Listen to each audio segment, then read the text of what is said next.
வணக்கம். அனைவருக்கும் தமிழ் புத்தாண்டு நல்வாழ்த்துக்கள். நம் வீட்டில் பணம் வரவு நகை சேருவதற்கு இந்த சித்திரை கனி காணுதல் மிகவும் சிறப்பு. முக்கியமாக குடும்பத்தில் இருக்கும் கடன் பிரச்சனை தீரும். இதற்கு செய்ய வேண்டியது, தமிழ் வருடப்பிறப்பு முதல் நாள் இரவு ஒரு தாம்பாள தட்டில் முக்கியமான கனிகளான மா, பலா, வாழை முக்கியமாக இருக்க வேண்டும். மற்ற எந்த பழம் வேண்டுமானாலும் வாங்கி வைத்துக் கொள்ளலாம்.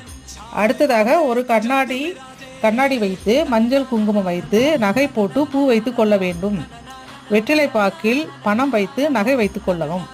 மஞ்சள் கிழங்கு, குங்குமம், தாலி சரடு, பூ இதையும் வைத்துக் கொள்ளவும். அடுத்ததாக 7 கண்ணாடி கிண்ணத்தில் கல்கண்டு, கொண்டைக்கடலை, வெல்லம், வெள்ளை உளுந்து, துவரம்பருப்பு, பச்சரிசி, உப்பு ஆகியவைகளை வைத்துக் கொள்ள வேண்டும். ஒரு சிறிய பித்தளை சொம்பில் தண்ணீர் வைத்து பூ போட்டுக் கொள்ள வேண்டும். இவை அனைத்தும் காலை தூங்கி எழுந்ததும் கண்ணாடி வழியாக பார்க்க வேண்டும்.